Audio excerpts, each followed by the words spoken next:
ஐந்து கரத்தனை ஆனை முகத்தினை எந்தின் இளம்பிறை போலும் ஈற்றனை நந்தி மகந்தனை ஞானக் கொழுந்தினை புந்தியில் வைத்தடி போற்றுகின்றேனே. வணக்கம். நம்ம தமிழ் சொந்தங்கள் எல்லாருக்கும் வணக்கம். எல்லாம் தீபாவளி டைம் பிஸியாக இருப்பீங்க. அதனால் சரி நம்ம ஃப்ரீயாகவே பண்ணலாம், கொஞ்சம் கேப் விட்டே பண்ணலாம் அப்படிங்கிறது மாதிரி ஒரு எண்ணம். ஆக்சுவலாக ஊருக்கு போயாச்சு, அதான் காரணம், வேறு ஒன்றும் இல்லை. மொத்தத்தில் இந்த கொரோனா பீரியடில் நீங்கள் பாதுகாப்பாக இருங்க. நம்ம வீட்டில் இருக்க குழந்தைங்க பெரியவங்க எல்லாத்தையும் பாதுகாப்பாக வச்சுக்கோங்க. வெளியில் போகும்போது அவசியம் மாஸ்க் போட்டு போங்க. அடுத்தவங்கள்ட்ட பேசுகிறப்ப மாஸ்க்கை இறக்காமல் பேசுங்க. சிலர் மாஸ்க்கை பார்த்திங்கனாக்க வாய்க்கு மட்டும் போட்டிருக்காங்க, சிலர் தாவா கொட்டைக்கு மாஸ்க் போட்டிருக்காங்க. மூக்கு வரைக்கும் மூடி இருக்கணும், கண்ணு மட்டும்தான் திறந்துருக்கணும் அப்படின்றாங்க. ஸோ அது மாதிரி மாஸ்க் போடுறதுக்கு ட்ரை பண்ணுங்கள். கொஞ்ச நாள் கழித்து பார்த்தோம்னா இந்த பனியன்லாம் போடையில் அந்த அச்சு அப்படியே இருக்கும் இல்லையா, சட்டையாக கலட்டினோம்னாக்க அந்த சட்டை போட்டிருக்க அளவு, இந்த பனியன் போட்டிருக்க அச்செல்லாம் உடம்புல இருக்கும். அது மாதிரி முகத்தில் அப்படி மாஸ்க் மாதிரியே இருக்கும். அப்படி வர்றது கூட வாய்ப்பு இருக்குது. நம்ம நண்பர் ஒருத்தர் இருக்கார், 2 மாஸ்க் போட்டுக்கிறார். உள்ள ஒரு மாஸ்க்கு, அதுக்கு மேலே ஒரு மாஸ்க்கு. எப்படி மூச்சு விட்றாருன்னு தெரியல, மணிக்கணக்காக உட்காந்துருந்தார் நம்ம நண்பர். அது மாதிரி மாஸ்க் டபுள் மாஸ்கெல்லாம் சிலர் போடுறாங்க, டபுள் லேயர் உள்ள மாஸ்க்லாம் போடுறாங்க. மொத்தத்தில் மாஸ்கோட போங்க. அதுலேயும் இப்போ கமர்ஷியல் வந்துருச்சு, அதாவது லெகின்ஸுக்கு ஏற்ற மாதிரியான மாஸ்க் அப்படின்லாம் வந்துருச்சு. மொத்தத்தில் ஏதோ ஒரு விதத்தில் நம்ம குடும்பத்தை கவனமாக பார்த்துக்கிட்டாலே போதுமானது, வேறு எதுவும் செய்ய வேண்டியதில்லை. அடுத்தபடியாக இன்றைய தலைப்புக்குள்ளே போகலான்னு நினைக்கிறேன். இதில் செல்வி பொன்னுச்சாமி தான் பிரமாதமாக ஒரு வார்த்தை கொடுத்துருந்தாங்க. என்னையா நீ வாட்டுக்கு கோச்சுக்கிட்டு போய் கல் மேலே உட்காந்துருக்க, லைவுக்கு டைம் ஆச்சு கிளம்பி வா, அது என்ன ரோட்டில் போய் உட்காந்துருக்க அப்படின்ற மாதிரி இது போட்டிருந்தாங்க கமெண்ட்டு. பரவாயில்ல, அந்த இது எல்லாத்துக்கும் அந்த சென்ஸ் ஆஃப் ஹியூமர் அப்படிங்கிறது எல்லாரும் விரும்பக்கூடிய ஒரு விஷயம் தானே. சூப்பராக போட்டிருந்தாங்க. சரி, அதே மாதிரி கிருஷ்ணா நான் முதல் நபராக கமெண்ட் போடுறேன், நான் ஐ பாஸ்ட் அப்படின்னு வந்திருந்தாங்க. அதே மாதிரி கூடல் அப்படிங்கிறது ஏற்கனவே போட்ட டாபிக் தான். நீங்கள் 2வது பார்ட் 2 போடுறீங்களா அப்படின்னு சொல்லி கேட்டாங்க.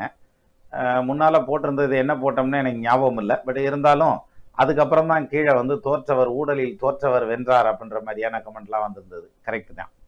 இது அந்த டாபிக் இல்லை. நான் சும்மா வேறு மாதிரி கேஷுவலாக செத்தவிடம் பேசிடுவோம் அப்படின்ற மாதிரியான ஐடியாவில் வந்தேன். அதில் கிருஷ்ணா சொல்லியிருந்தாங்க, நீ பேசுனா மினிமம் 40 மினிட்ஸ் அல்லது 1 மணி நேரம் பேசணும் அப்படின்னு இருந்தாங்க. நம்ம 2 பேருந்தான் உட்காந்து பேசணும் நேருக்கு நேரம் இல்லையா? அதனால் பேசுவோம். அது ஒரு பக்கம் இருக்கட்டும். அடுத்தது இப்போ தலைப்புக்குள்ளே போகலாம். ஊடலும் கூடலும் அப்படின்னு. அப்போ ஊடல்னா என்ன, கூடல்னா என்ன அப்படின்னாக்க அது நமக்கு விளக்கம் சொல்ல வேண்டியதில்லை. அதுக்கு வரைவிலக்கணம் எல்லாத்துக்கும் தெரியும். கூடல் அப்படிங்கிறது அன்பில் தோய்ந்த இருவர், கணவன் மனைவி 2 பேரும் ஒன்றா இருக்கிறதுங்கிறது, ஒருமித்த கருத்துக்கு போகிறதுங்கிறது கூடல்னு எடுத்துக்கலாம். ஊடல் அப்படின்னா அதுக்கு ஆப்போசிட்டாக எடுத்துக்கிற வேண்டியதான். சண்டை ஓட்டு மல்லு கட்டி மண்டை உடச்சிட்டு நிற்கிறாங்கல்ல, அது ஊடல் அப்படின்னு எடுத்துக்கலாம். அப்படிங்கிற மாதிரி இது 2. சரியா? இதுதான் ஊடலும் கூடலும் அப்படின்னு. இப்போ இந்த சண்டை ஏன் வருது அப்படிங்கிற மாதிரியான ஒரு பாயிண்ட் பார்த்தோம்னா தெரியும். ஆக்சுவலாக கணவன் மேலே மனைவிக்கோ, மனைவி மேலே கணவனுக்கோ கோபமெல்லாம் வரும். ஆனால் அந்த கோபம் நம்ம எதிராளி மேலே வரும் பார்த்துக்குங்க. பங்காளி பகையாளி மேலே எல்லாம் கோவப்படுவாங்கல்ல, அந்த மாதிரி கோபம் இல்லை. இது வேற மாதிரி கோபம். என்ன கோவப்படுவார்? படு டென்ஷனாக இருப்பார். ஏன் சார் டென்ஷனாக இருக்கீங்க? என்ன சார் செய்ய சொல்கிறீங்க? நீங்கள் என்ன சொன்னாலும் புரிஞ்சுக்கிற மாட்டேங்கிறா சார், என்ன இதையும் பண்ணட்டும். நான் பேச ஆரம்பிச்சான்னாக்கா அவவாட்டுக்கு பேசிட்டே இருக்கு. எல்லாரும் மீட்டர் கணக்கில் பேசி தாண்டா பார்த்துருப்பேன், என் முன்னாடி கிலோமீட்டர் கணக்கில் பேசுகிறாடா அப்படின்னு சொல்கிறதுக்கெல்லாம் ஆள் இருக்கு இல்லையா? அது வாட்டுக்கு 4வே ஹைவேஸ் மாதிரி போய்கிட்டே இருக்குது. விடிய வரைக்கும் பேசுகிறாயா, நைட்டு 10 மணிக்கு எழுப்பி உட்கார வச்செல்லாம் பேசுகிறாள். நான் என்னதையும் செய்யட்டி, எந்த கேள்விக்கிட்டையும் பதில் சொல்லட்டேன் அப்படின்ற மாதிரியான அந்த ஒரு இதில் இருப்பாங்க. ஆனால் இவ்வளோ கோவப்படுறாங்கல்ல, மனைவிட்ட போய் அந்த வேகத்தில் பேச சொல்லுங்க, பேச மாட்டாங்க, கம்முன்னு இருந்துக்கிடுவாங்க.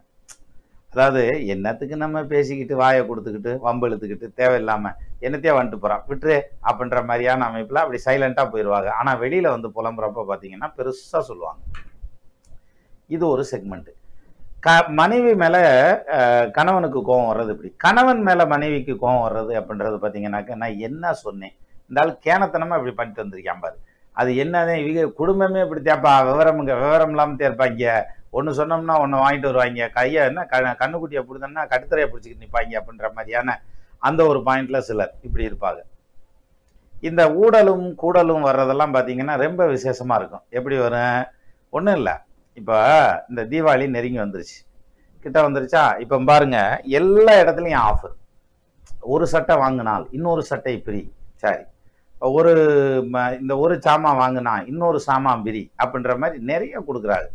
அதுலேயும் இந்த குறிப்பாக ஹோம் அப்ளையன்சஸ்ல எல்லாம் பார்த்தீங்கன்னாக்க கட்டில் வாங்கினா பீரோ பிரி, பீரோ வாங்கினா கட்டில் பிரி, ஃபேன் வாங்கினா ஏசி பிரி, ஏன்னா ஏசி வாங்கினா ஃபேன் பிரி, என்னென்னமோ பிரியெல்லாம் கொடுக்குறாங்க. கிரைண்டர் வாங்கினா மிக்சி பிரி, மிக்சி வாங்கினா கிரைண்டர் பிரி. ஆனால் இந்த கிரைண்டரை பற்றி அவசியம் சொல்லணும். எப்படின்னா அந்த காலத்தில் கிரைண்டர்லாம் வந்து பார்த்தீங்கன்னா மேனுவல் கிரைண்டர் தான், விட்டு ஆட்டிக்கிட்டே இருக்கணும். அது உடம்புக்கு நல்லா இருந்தது வச்சுது, அதெல்லாம் விட்டுருவோம். அந்த கிரைண்டர் எடுத்துக்கங்க. அந்த பழைய கால மேனுவல் கிரைண்டர் இருக்கு இல்லையா, ஆட்டாங்கல், அதை எடுத்துக்கங்க.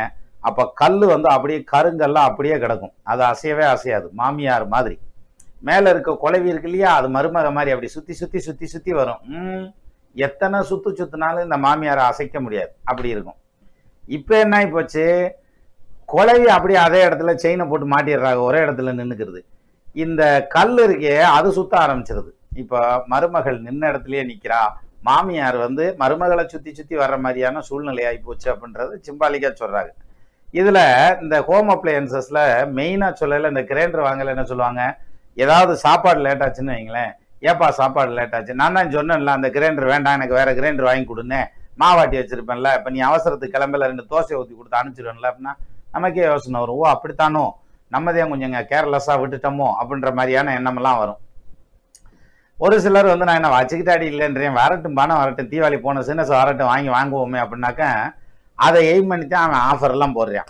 இப்போ இவங்க என்ன சொல்லுவாங்கன்னா, அந்த கிரைண்டர் வந்தாத்தான் பிழைக்கவே முடியும், இல்லாட்டி அவ்வளோதான் வாழ்க்கையே சூன்யமாக போச்சுறாங்கிற ஸ்டைலில் சில வீடுகளில் பேச ஆரம்பிச்சிடுவாங்க. அதாவது தீபாவளிக்கு கிரைண்டர் வாங்கினேன், என்னமோ நரகாசுரன் தலையில் வந்து ஆட்டாங்கல் விழுந்து செத்து போன மாதிரி, கிரைண்டர் கல் விழுந்துதான் அவன் செத்தாங்கிற மாதிரி அந்த கிரைண்டர் வாங்கிட்டு வந்து வச்சுட்டான், நமக்கு ஃபுல்ஃபில் ஆகிருந்த தீபாவளி அப்படின்ற மாதிரியான ஸ்டைலெல்லாம் சிலர் இருப்பாங்க. இப்படியும் ஆஃபர் போகுது இல்லையா. சரி, இப்போ இதில் இன்னொரு விஷயம் இருக்குது. அதாவது எப்படின்னா, இந்த புடவை செலக்ட் பண்ணுறாங்கன்னு சொல்லி கடைக்கு கூப்பிட்டு போனோம்னா அது இதை விட பெரிய காமெடியாக இருக்கும். எப்படின்னா போனதான் அங்கே எழுதி போட்டிருப்பான், ஒரு புடவை வாங்கினால் 9 புடவை ஃப்ரீ அப்படின்னு போட்டிருப்பான். ஆக மொத்தம் 10 புடவை, பரவாயில்ல. சரி, அப்போ அந்த செக்ஷனில் தான் போய் வீட்டுக்காரமாக நிற்பாங்க. அப்போ நமக்கு திருப்தியாக இருக்கும். சரி, அப்போ ஒரே ஒரு புடவை எடுத்தான்னா 9 புடவை வருது இல்லையா. அக்காவுக்கு ஒன்று கொடுக்கலாம், அந்த அக்காவுக்கு ஒன்று கொடுக்கலாம், அம்மாவுக்கு ஒன்று கொடுத்துக்கலாம், தங்கச்சிக்கு ஒன்று கொடுத்துக்கலாம், அப்புறம் வந்து ஏதாவது கிஃப்ட் கொடுக்குறதுனா கூட ஒன்று கொடுத்துக்கலாம், பரவாயில்ல 9 வந்துடுது இல்லை. அப்போ ஒரு புடவை எடுத்தான்னா அவளுக்கு ஒரு புடவைங்க, இந்த 9 புடவைக்கும் எல்லாத்துக்கும் எடுக்க வேண்டியது இல்லை சேலை, அப்போ இதுலேயே முடிச்சிடலாம் பரவாயில்லையே அப்படின்னு கிட்ட போய் பார்த்தா அதில் விலை என்ன போட்டிருப்பேன், 7000 6000 போட்டிருப்பேன். 6000 ரூபாய்க்கு என்ன பண்ணுவான், அந்த 10 புடவையும் கொடுப்பான். சார் வந்து நீங்கள் ஒன்று எடுத்துங்க அப்படின்ட்டு எடுத்துட்டு இதில் என்ன பண்ணுவாங்கன்னா ஒரு பை நிறைய தூக்கிட்டு வருவாங்க. நம்மளுக்கு அந்த செக்ஷனில் சேர் போட்டிருக்க மாட்டாங்க, நின்றுக்கிட்டே எடுக்கணும். அந்த துண்டா வெளியில் ஓட்டிருப்பேன் பார்த்துருக்கீங்களா, அந்த பட்டு செக்ஷன் இருக்குல்ல, அதுக்கு வெளியில் சேர் போட்டு உட்கார வச்சுருப்பாங்க. யாரு கணவன் வரிசை இருக்கும் இல்லையா, ஏமாளிகள் வரிசை, அதில் போய் உட்காந்துக்கிற வேண்டியதான். அங்கனக்குள்ளே ஏதாவது காட்சிப்படுத்துதல் இருக்கும், அங்கனையே உட்காந்துக்கிற வேண்டியது. அப்போ இவங்க வந்து என்ன பண்ணுவாங்க, ஒரு பெரிய பையா தூக்கிட்டு வருவாங்க. என்னங்க வாங்க அப்படின்னாக்கா, நம்ம என்னடி இம்பிட்டு தூக்கி வச்சிருக்க அப்படின்னா, நான் என்ன திம்பிடுது 3 சேலை எடுத்தேன் 30 சேலை கொடுத்துருக்காங்க, அப்புறம் என்ன செய்ய சொல்கிறேன், அதான் பையில விட்டு அழுத்து வர்றோம்ல, அப்போ பரவாயில்ல ஆளுக்கு 2 சேலை கூட கொடுத்துடலாம் போல இருக்கே. அப்போ எங்கள் அக்காவுக்கு சித்திக்கு அந்த இது அம்மாவுக்கு எல்லாத்துக்கும் கொடுத்துடலாமா அப்படின்னாக்க அதான் சொல்லுவாங்க, இங்கே வேறு நான் இதை எனக்கு எடுத்திருக்கேன், புரியுதா உனக்கு, நான் ஏன்டி இத்தனை சேலையை வச்சு என்னடி செய்ய போகிறேன் அப்படின்னம்னா, நான் 3 சேலை தான் எடுத்திருக்கேன். அதாவது இவங்க என்னமோ 3 சேலை தான் எடுத்த மாதிரியும், கடைக்காரன் வந்து இந்த 30 சேலையை கொண்டு போகலன்னா அவ்வளோதான் நான் கடையை பூட்டிட்டு போயிடுவேன்ற மாதிரியான அமைப்பில் அவன் வம்பு பண்ணி கொடுத்து விட்டாங்கிற கணக்கா. ஏன்னா போய் எடுத்ததே அதுக்காகத்தானே போய் எடுத்தது. இந்த 30 சேலை வாங்கிட்டு வர்றாங்க இல்லையா, 3 சேலையும் சேர்ந்து எப்படி வரேன், ஒரு 6000 ரூபா வச்சுங்க, 9000 10,000க்கு சேலை வாங்கிடுறாங்கல்ல. இந்த 10,000தோட போகாது சார், இந்த 10,000 ரூபாய்க்கு சேலை வாங்கி அதுக்கு எக்ஸ்ட்ரா பெட்டிங்க. இப்போ 2 வீலர் வாங்கினோம்னாங்க கண்ணாடி மாட்டிக்கங்க, பொட்டி மாட்டிக்கங்க, அப்புறம் வந்து இந்த இது மேட்டு போட்டுக்கங்க, அப்புறம் அண்டர் சேஸ் பெயிண்ட் அடிங்க அப்படின்னா அதை பண்ணுங்க இதை பண்ணுங்கன்னு கண்ட மணிக்கு இழுத்து விட்டு அதில் ஒரு 4000 5000 கொண்டு வந்துருவாங்க முந்திலாம். அது மாதிரி இப்பயும் அது இருக்கு. அது மாதிரி இந்த சேலை வாங்குறது என்னமோ சுண்டக்கா காப்பணம் தான், சொமகூலி 3/4 பணத்துக்கு வாங்குவாங்க பார்த்துருக்கீங்களா. ஒரு தடவை இப்படித்தான் வீட்டுக்காரம்மா வாங்கிட்டு, எங்க பால்ஸ் வாங்கணுங்க எனக்கு பால்ஸ் வாங்கணுமா, எனக்கு புரியலை, சேலையில் எதுக்கடா பாலெல்லாம் கட்டி தொங்க விட்றாங்க பால்ஸ் வாங்குறதுக்கு அப்படின்ட்டு, சரி ரைட் வா போகலாம், அது என்ன இதுதான் இருக்குன்னு. எனக்கு மெயினாக வந்து இந்த பால்ஸ்னால் என்னன்னு பார்க்கலாம்ட்டு போனேன்.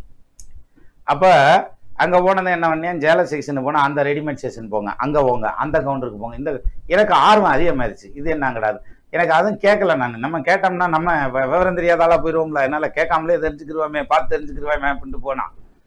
நான் என்ன நினைச்சேன்னா வேற ஒன்றும் இல்லை, இந்த முந்தானில முடிச்செல்லாம் வரும்ல, அதில் குண்டு குண்டா வரிசையா தொங்கும் இல்லையா, அது மாதிரி என்னத்தையாவது வாங்கி கட்டி தொங்க விட்டுக்கிறது போல இருக்கு. அது ஏதாவது பாக்கெட் போட்டு மொத்தமாக கொடுப்பாங்களாக்குன்னு நினச்சிக்கிட்டு நான் போனேன்.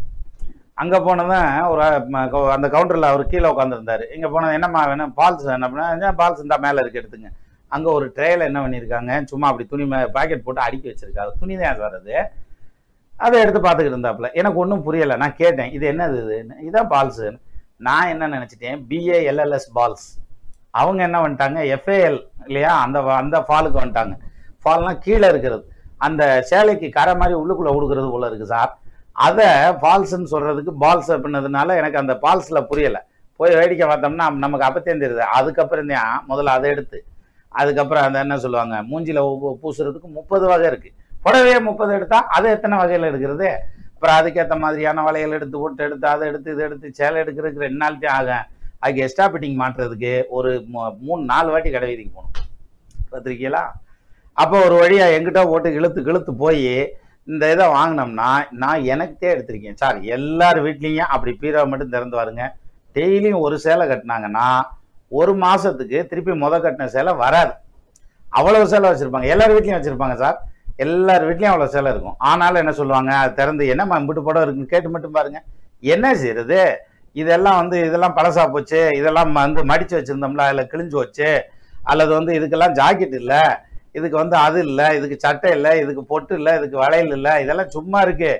நான் எடுத்து சரி சும்மா தானே இருக்குது, தூக்கி வெளியே எறிஞ்சிட்டு பிரியாவை நான் வேட்டியை கூட எடுத்து அடிக்கிறேன் அப்படின்னோம்னா, அதெல்லாம் முடியாது, இது இங்கே தான் இருக்குது அப்படிம்பாங்க. சரி, இது எல்லா வீட்லேயும் நடக்கிறது. அப்போது அது மாதிரி நம்ம இப்போ கடையிலேருந்து வரோம் பாருங்க, அல்லது எங்கிட்ட போகலையே நீங்கள் 2 வீலரில் போகிறவங்கள பார்த்தீங்கன்னா தெரியும். 2 பக்கமும் 2 கட்டைப்பையை தொங்க விட்டு பின்னால் வீட்டுக்காரம்மா தூக்கி உட்கார வச்சுட்டு போகிறான்னு வச்சுங்களேன், பாவம் எங்கேயோ கொண்டு போய் அவனை தொங்க விட்டான்னு தான் அர்த்தம்.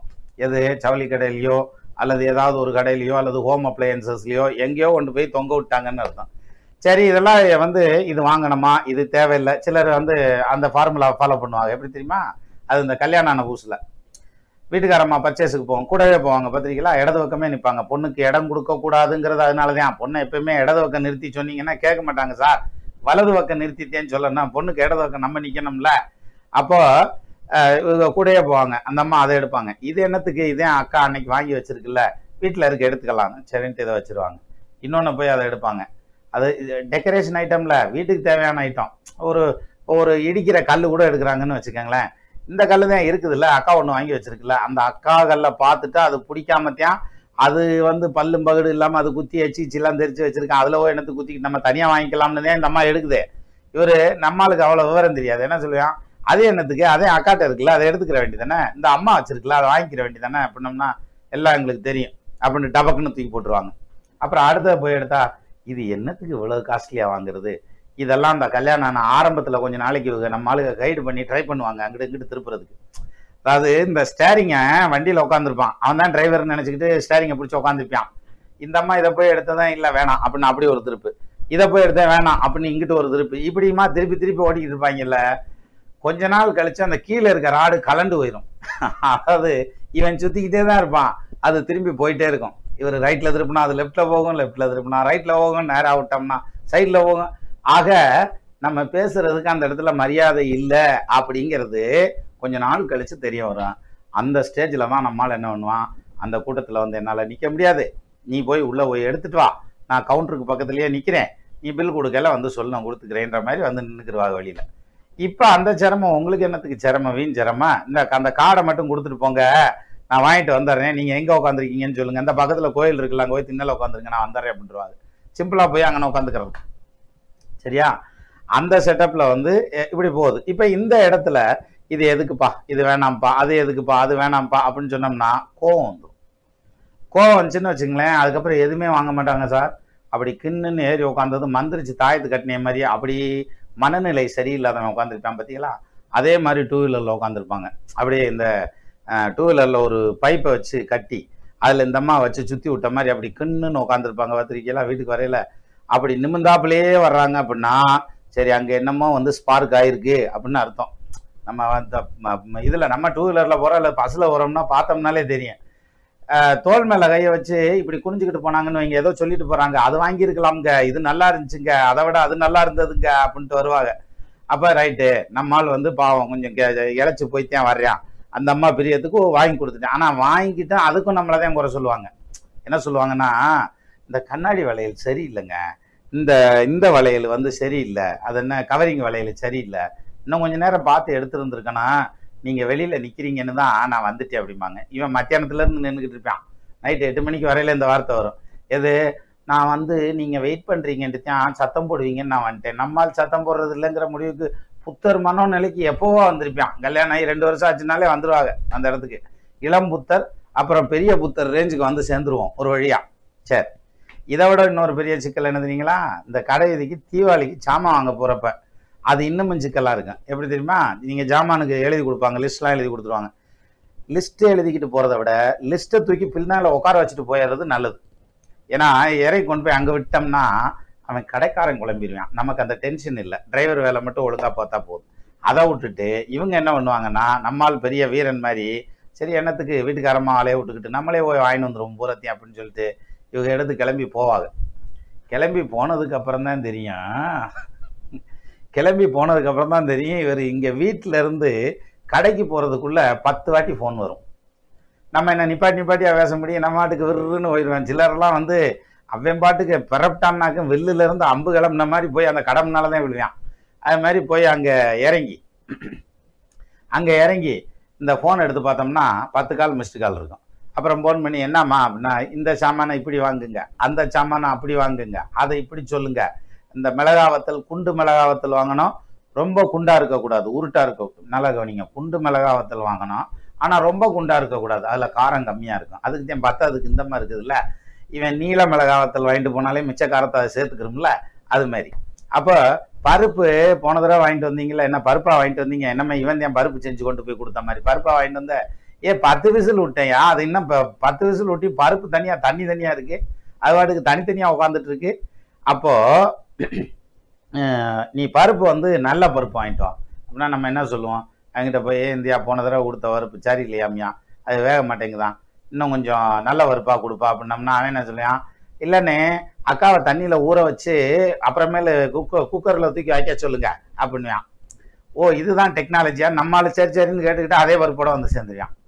நான் அப்பவே சொன்னேன், உன்னைய பார்த்தாலே லூசுன்னு முடிவு பண்ணிடுறாங்கய்யா கடைக்காரங்க, அதனால விற்காத அப்புறம் தூக்கி வாங்கி ஓந்தலையில கட்டி விட்டுறான்டா அப்படின்ற மாதிரியான அமைப்புல இந்த பேச்சு வரும். அதை காட்டலாம். இந்த லிஸ்ட் எழுதுறாங்க பாருங்க, எழுதுறவங்களையே தூக்கி உட்கார வச்சு நேராக கொண்டு போய் அங்க இறக்கி விட்டு அவங்க 2 பேருமா மோதி கீதி மல்லு கட்டி அப்புறம் ஒரு வழியா சாமானத்தோட வந்து சேர்ந்துருவாங்கங்கிற மாதிரியான அமைப்புல இப்படி போகும். அப்போ இந்த மாதிரியான விஷயங்கள் எல்லாம் பண்ணல, மாறுபட்ட விஷயங்கள்லாம் பண்ணல, அடிக்கடி உரசிரும், அடிக்கடி இடிச்சுக்கிறோம், மோதிக்கிறோம். அப்ப இடிக்கிறப்ப நம்ம என்ன செய்வோம், இதுதான் வந்து இது அது என்னது அடிக்கடி இடிக்குது இல்ல, இடிக்கிறப்ப வர்றதுதான் ஊடல் அப்படின்னு சொல்லி சொல்றேன். சரி, இந்த ஊடல் எப்படி இருக்கணும் அப்படிங்கிறதுக்கு ஒரு வரைவிலக்கணம் கொடுத்துருக்காரு. யாரு, வள்ளுவ பெருந்தகை கொடுத்துருக்காரு. சரியா, எப்படி வரைவிலக்கணம் கொடுத்துருக்காரு, ஊடல் உணர்தல் புணர்தல் இவை காமம் கூடியார் பெற்ற பயன், குறள் எண் 1109. சரியா, காமத்து பால்ல கொடுக்குறார். ஊடல் உணர்தல் புணர்தல் இவை காமம் கூடியார் பெற்ற பலன் அப்படின்னு. இந்த பாட்டை நான் இன்னைக்கு எடுத்து வைக்கல, அதனால விட்டுருவோம். அதாவது அதனாலதான் குறள் நம்பர் சொன்னேன், 1109 இந்த குறள். சரியா, அதுல என்ன கொடுக்குறாங்க, முதல் வார்த்தையே ஊடல். அப்ப குடும்பம்னு இருந்தா கண்டிப்பா சண்டை எல்லாம் வரத்தையும் செய்யும் அப்படின்றதையும் ஊடல் அப்படின்னு ஆரம்பிக்கிறார்.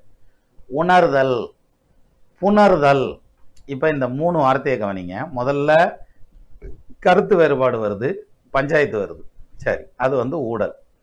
அந்த ஊடல் எவ்வளவு நேரம் இருக்கணும் அப்படிங்கிறதுக்கு அதுக்கு ஒரு இது இருக்கு, அளவுகோல் இருக்கு. அதாவது நானும் என் கணவரும் சண்டை வந்துருச்சு, நான் பேசவே இல்லை அப்படின்னா, அப்புறம் திருப்பி நான் நைட்டு அவர் சாப்பிட்டு படுத்துட்டாரு, அதுக்கப்புறம் தான் நான் போய் படுக்க போற அப்பத்தியும் பேசினேன், தள்ளி படுங்கன்னு சொன்னேன். அது ஒரு டெக்னிக். அதாவது எப்படின்னா, அவன் பாட்டுக்கு கோபம் வந்துடும், சண்டை வந்துடும், இவரு கேட்டு கேட்டு பார்த்துருப்பாரு, பதிலே பேசாது அந்த அம்மா, அது பாட்டுக்கு கிருன்னு வேலை செய்யும். அன்னைக்கு பார்த்து வந்து அண்டா வரைக்கும் விளக்கம். சார், இந்த சாப்பிட்ட தட்டு குண்டாவெல்லாம் தூக்கி கொண்டு போய் சிங்கில் போட்டு நெப்பி வச்சுட்டு நேராக வந்து பெட்ரூம் வந்துடுவாங்க. இது வந்து எப்போ சமாதானமா இருக்கிற காலங்கள்ல அது காலையில எந்திரிச்சு கடமுடம்பாங்க, நம்ம எந்திரிக்கிறப்பே அந்த சவுண்டு வரும்.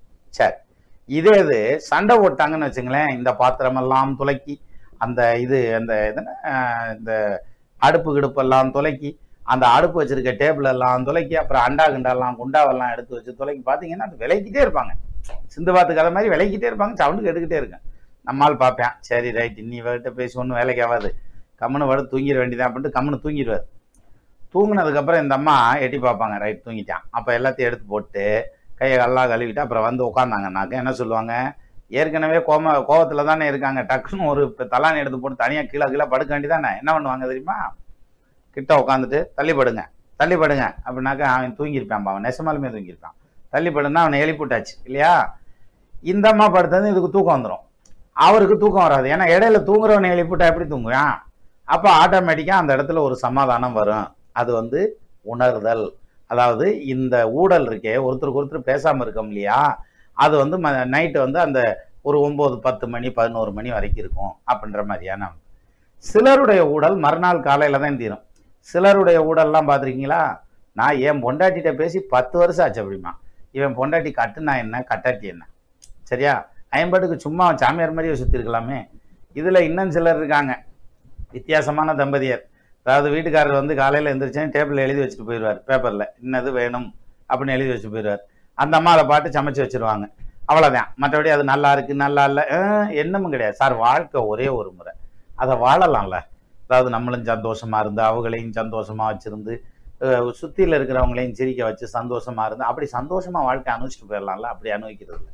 சரி, அப்போ அந்த ஊடலுக்கான லிமிட் எவ்வளவு, அதுக்கு ஒரு லிமிட் இருக்குது. உப்பு போட்டே சாப்பிட்றதுனாலும் தயிர் சாதத்துக்கு உப்பு போடுனாக்கா 1 கிலோ உப்பு தூக்கி கொட்டினோம்னா என்னென்னு சாப்பிட்றது.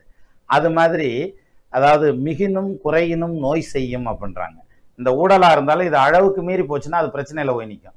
அளவுக்கு குறைஞ்சி போச்சுனாக்கா அது ருசிக்காது, அந்த உறவு நிலை ருசிக்காது. அப்போ ரெண்டுக்கும் அந்த மீடியமாக கொண்டு போகணும். அதுதான் ஊடல் உணர்தல். இந்த ஊடல் எவ்வளோ நேரம் போகணும் அப்படிங்கிறத 2 பேருமே ஒரு லிமிட் வச்சுக்கணும். நம்ம ஏன்னா தோத்து போகிறத பற்றி பிரச்சனையே கிடையாது. ஊடலில் நம்ம தோக்கலாம், வீட்டுக்காரமா தோக்க, யார் வேணாலும் தோக்கலாம், அது பிரச்சனை இல்லை. ஏன்னா தோத்தவன் தான் ஜெயிச்சவன் ஆயிடுது. அதனால தோக்குறது யார் வேணாலும் தோக்கலாம், அது பிரச்சனை இல்லை. ஆனால் ஊடுதல் உணர்தல், இவ்வளவு தூரம் இவ்வளவு நேரம் ஊடி நிற்கிறது, கோவப்பட்டு நிற்கிறதே போதும், இனி வந்து சமாதானத்துக்கு போயிடுவோன்னு 2 பேர்த்துக்கும் உணரணும். அத்தையும் சொல்றாரு, ஊடல் உணர்தல் புணர்தல். அதுக்கப்புறம் அவங்க மகிழ்ச்சியாக சந்தோஷமாக இருக்கிறது, அதாவது கூடி இருக்கக்கூடிய அந்த மகிழ்ச்சி அப்படிங்கிறது இருக்குல்ல, இவை காமம் கூடியார் பெற்ற பயன். இது 3 தான் காமம் கூடியார் பெற்ற பயன். இந்த காமம் கூடியார் அப்படின்னாக்க யாரு, அதாவது இல்லறத்தில் பிணைக்கப்பட்டவர்கள் யாரு, கணவனும் மனைவியும். அவங்க வந்து காமத்தால் கூடியவர்கள். ஆசைய காமம்ங்கிறது இது கிடையாது, நான் ஏற்கனவே சொல்லியிருக்கேன். காமம்ங்கிறது அது என்ன சொல்லுவாங்க, மோகம். இன்னும் சொல்லணும்னா இன்னும் கீழான சொற்களோடு கூடிய அந்த விளக்கம் கிடையாது. காமம்ங்கிறது வந்து ஒருத்தர் மாட்டு ஒருத்தர் வச்சிருக்கக்கூடிய அன்பு, பிணைப்பு, அந்த மாதிரியான விஷயங்கள். ரைட்டா, அவர் அதில் தான் எழுதியிருக்காரு. அதனால தான் காமத்து பால் அப்படின்னு வச்சார். சரி, அப்போ காமம் கூடியார் பெற்ற பயன். யாரு காமம் கூடியவர்கள், கணவனும் மனைவியும், இல்லறத்தில் இணைந்திருக்கக்கூடிய கணவனும் மனைவியும், தலைவனும் தலைவியும் காமத்தில் கூடியிருக்கிறார்கள். ஏன்னா அவங்க ஆரம்பத்தில் காமத்தில் கூடுவாங்க, என் பொண்டாட்டி எனக்கு அழகாக வரணும், அப்படி சினிமா ஸ்டார் மாதிரி இருக்கணும் அப்படிமா இல்லையா. இந்த பிள்ளை என்ன சொல்லும், மாப்பிள்ளை வந்துட்டாரா, மாப்பிள்ளை எப்படி இருக்காரு, நல்லா இருக்காரா, பாத்தியா நீ அப்படிப்பா. இல்லாட்டி உள்ளே இருந்து அப்படி ஒளிஞ்சு நின்று எட்டி பார்ப்பாங்க. இதெல்லாம் ஒரு காலத்தில். இப்போ எங்கள் மாப்பிள்ளை போட்ட வாட்ஸ்அப் நல்லப்பா சொல்லு, அனைத்தையும் பார்த்தேன், என்ன இவன் எங்கள் அரிச்சட்டி மாதிரி இருக்கான், இவன் வேணாம்ப்பா, அந்த அந்த அந்த இவர் வந்து அந்த பிள்ளை போட்ட அனுப்ப சொல்லு. ரைட்டு, என்னடா இது 10 பாத்திரம் தேய்க்கிற மாதிரி இருக்கு, அதெல்லாம் ஆகாது. என்னம்மா இவர் ஐஏஎஸ் வேலைக்கு ஆள் எடுக்கிற மாதிரி, இவன் வீட்லேயும் வந்து 10 பாத்திரம் தான் தேய்ச்சாகணும், இல்லாட்டி இவனை தேய்க்க விட்டுருவா, அது வேற வழி. அதனால இந்த இந்த அளவுக்கு போயிடுச்சு இந்த காலங்களில். பட் இருந்தாலும் அன்பால் பிரியத்தால் ஆழமான உள்ளத்தால் ஒன்றுபட்டு நின்றவர்கள், காமத்தால் கூடியவர்கள் பெற்ற பயன், பெறுகின்ற பயன் என்னன்னா, இது முதல்ல வந்து அவங்க காமத்தால் கூடுறாங்க, அதாவது இன்பத்தால் கூடுறாங்க. ஒரு 50 வயசு 60 வயசுக்கு மேலே இருக்கிறவங்கள பாருங்க, அவங்க வந்து அதில் அந்த இன்பங்கிறதெல்லாம் போய் வெறும் அன்பு மட்டும் இருக்கும். அதுவும் அன்பு தழும்பி நிற்கும் அப்படிம்பாங்க. இன்னும் வயசானாலும் மனைவி கையை பிடிச்சி கிராஸ் பண்ணுவாங்க சார். ரோட்டை கிராஸ் பண்ணல, இங்கே வா வா வா அப்படின்னு கையை பிடிச்சிக்கிட்டு கிருகிருன்னு இழுத்துட்டு போவார். அந்த அம்மா எம்ஃபில் படித்ததாக இருக்கும், பிஹெச்டி படித்ததாக இருக்கும், அதுக்கு தெரியும் எப்படி ரோட்டை கிராஸ் பண்ணணும்னு. 60 வருஷம் கிராஸ் பண்ணியிருக்குதுல்ல, அதனால் அதுக்கு தெரியும். ஆனாலும் இவர் கையை பிடிச்சி கூப்பிட்டு போவார். அதுதான் அன்பு. இல்லாட்டி சில வீடுகளில் இது தலகலா நடக்கும். அந்த பாட்டி இழுத்துட்டு வருவாங்க, இங்க வா, கண்ணும் தெரியாது ஒரு மண்ணும் தெரியாது, வாயா வாயா முன்னால அப்படின்னு சொல்லி அப்படியே கையை பிடிச்சி இழுத்துட்டு வருவாங்க. அப்படி வர்றதுங்கிறது அது அன்பின் வெளிப்பாடு. அப்போ அந்த இடத்துல அன்பு மட்டுமே இருக்கும். சரியா? அது அந்த பிணைப்பு, அந்த இணைப்பு அப்படிங்கிறது யாருக்கு நல்லா தெரியும் அப்படின்னா, அந்த இணைப்புல இருந்து பிரிஞ்சு போனாங்க இல்லையா, இயற்கை இயற்கை சதி செய்ததுங்கிறது மாதிரி ஒருத்தர் இல்லாம போறதுங்கிறதோ, அல்லது ரெண்டு பேரும் பிரிஞ்சு போயிடுறதுங்கிறதோ, ஒருத்தர் அண்டர்ஸ்டாண்டிங் இல்லாம பிரிஞ்சு போயிடுறதுன்னு இருக்குல்ல, அது மாதிரி பிரிஞ்சு போனதுக்கு அப்புறம் அந்த தனிமையை, அந்த வெறுமையை உணர்றப்ப தான் அவங்க ஃபீல் பண்ணுவாங்க. இன்னும் கொஞ்சம் விட்டு கொடுத்து போயிருக்கலாமோ, சே நான் எவ்வளோ அன்போட சொன்னேன், ஏன் நான் சொன்னதை காது கொடுத்து கேட்டிருந்தான்னாக்கு இந்த பிரச்சனையே இல்லையே, சந்தோஷமா இருக்கலாமே இந்நேரம், சரி நம்ம தான் விட்டுட்டு போயிருந்திருக்கலாமோ அப்படிங்கிற எண்ணமெல்லாம் வரும். அதுதான் இந்த ஆசையினால் கூடுதல் அப்படின்னு. அது ஆரம்பத்தில் ஆசையினால் கூடி பின்னால் அன்பால் மலர்ந்தது அப்படின்னு சொல்லுவாங்க. அதுக்கு ஒரு லிமிட் வேணும். எதுக்கு? ஊடல், உணர்தல், புணர்தல், அதுக்கு ஒரு லிமிட் இருக்கணும். அப்போ அந்த லிமிட்டு தாண்டி அந்த ஊடல் போயிடக்கூடாது அப்படிங்கிறதான் உணர்தல் அப்படிங்கிற வார்த்தையை ரெண்டாவது வச்சேன். அந்த குறள் என்ன சொல்லுது? ஊடல், உணர்தல், புணர்தல் இவை காமம் கூடியார் பெற்ற பயன். அதாவது வாழ்க்கையில் ஒன்றாக இணைந்து இல்லற தர்மத்தில் இருக்கக்கூடியவர்கள் பெறுகின்ற பயன் என்ன அப்படின்னா, அவங்க ரெண்டு பேர்த்துக்கும் வாழ்க்கை இனிக்கக்கூடிய விஷயம் அப்படின்னா என்னன்னா, சின்ன சின்ன சண்டைகள் வர்றதுங்கிறது, அப்புறம் சமாதானம் ஆகிறது. அந்த சண்டை எவ்வளோ நேரம் நிற்கணும் அப்படிங்கிறது இவங்க ரெண்டு பேருமா முடிவு பண்ணி அதில் ஒன்று சேர்றதுங்கிறது. அதுதான் இந்த இல்லறத்தில் இணைந்திருக்கிறவர்கள் பெற்ற பயன். அவங்க தனிப்பட்ட முறையில் அவங்களுடைய ஆசைக்காக அவர்கள் பெறுகின்ற பயன் அப்படின்னு திருவள்ளுவர் சொல்றார். சரியா? அப்போ நீங்க தீபாவளிக்கு பர்ச்சேஸு கூட்டு போனா என்ன கேட்குறாங்களோ வாங்கி கொடுங்க, நமக்கு தான் ஊடல் வரக்கூடாதுல்ல. அப்படி வந்ததுனாலும் வீட்டுக்கு வர்றதுக்குள்ள சமாதானம் பண்ணிருங்க. வர்ற வழியிலே அரை கிலோ ஐஸ்கிரீமை வாங்கிட்டு வந்தீங்கன்னா செட் ஆயிடுவாங்க, அது ஒன்றும் பிரச்சனை இல்லை. அல்லது அந்த பொண்ணுக்கு என்ன பிடிக்குன்னு பார்த்தா அதை வாங்கி கொடுங்க. என் வீட்டுக்காரம்மாவுக்கு என்ன பிடிக்கும், அவங்க அப்பனத்தே ரொம்ப பிடிக்கும், அவங்க ஆத்தால அதை விட பிடிக்கும்யா, அதை எங்கிட்டு வாங்கி கொடுக்கறது, ஈனா இங்கே விழுந்துடுறாங்கல்ல அப்படின்ற மாதிரி சொல்ற குடும்பமும் இருக்கான். இருந்தாலும் என்னத்தையே பிடிச்சதை வாங்கி கொடுக்கலாம் இல்லையா? சரியா? எல்லா வீட்டுக்காரம்மாவும் ஓரளவுக்கு திண்ணி பண்டாரமா இருப்பாங்க, முழுசா இல்லைன்னா கூட. எப்படி? எனக்கு இது பிடிக்கும், எனக்கு அது பிடிக்கும், இது சரி, அது உடனே இப்போ இதுக்கு இந்நேரம் கமெண்ட் போடுவாங்க. எப்படின்னா அதெல்லாம் கிடையாது, என்ன திண்ணி பண்டாரம்னு சொல்ற அப்படின்னாக்கா வாஸ்தமான பேச்சு, உண்மையான பேச்சு. கல்யாணம் வரைக்கும் எப்படி இருக்காங்க? ஒல்லியத்தே இருக்காங்க. கல்யாணத்துக்கு அப்புறம் எப்படி ஆகுறாங்க? எப்படி இருந்த நான் இப்படி ஆகிவிட்டேன் அப்படின்ற மாதிரி ஆகுறாங்கன்னா என்ன அர்த்தம்? அவங்க ரெண்டு பேரும் ஒன்று சேர்ந்ததுல, அதாவது ரெண்டு பேரும் ஒன்று சேர்ந்ததுல இவங்க பிரமாதமாக சாப்பிட்டு எல்லாரும் குண்டாயிருவாங்க. யாரு? பொண்ணுங்க எல்லாருமே பாருங்க கல்யாணத்துக்கு அப்புறம் 199% குண்டாயிருவாங்க. ஆனால் ஆண்கள் பார்த்தீங்கன்னா அவன் பாவம் ஒல்லியாவே தான் இருப்பான். ஏன்னா இந்த அம்மா மெயின்டைன் பண்ணி, குடும்பத்தை மெயின்டைன் பண்ணி, தாய் தகப்பனாரை சமாதானப்படுத்தி, பொண்டாட்டியா அப்படியே இழைச்சி போயிருக்கான், ஒல்லியாத்தே இருக்கான். அந்த அம்மா அதை என் குண்டா இருக்கும். அதுக்கு ஒரு விளக்கம் கேட்டு பாருங்க. நான் என்னென்ன மனசுல ஒன்று வச்சுக்கிட்டு வெளியில ஒன்றா செய்கிறேன், ஏன் மனசு வெள்ளையா இருக்குடா, அதனால நான் நல்லபடியா இருக்கிறேன், நீ சூதம் வாதம் வஞ்சகம் வச்சிருக்க, அதனாலதான் எலும்பு தொலுமா நரம்பு இருக்க அப்படின்ற மாதிரியான எண்ணத்துல தான் வைப்பாங்களே தவிர, இது சரி ஆமா நான் தான் ஒத்துக்கிறேன் அப்படின்ற மாதிரியான அமைப்புல போறதே கிடையாது இல்லையா? அதனால அவங்களுக்கு வேணுங்கிறத வாங்கி கொடுத்து வீட்டுக்காரம்மாவை சந்தோஷப்படுத்துங்க. அதே மாதிரி தீபாவளி வேற வந்துருச்சு இல்லையா? இப்போ அவங்க லிஸ்ட் பெரிய லிஸ்டா இருக்கும்.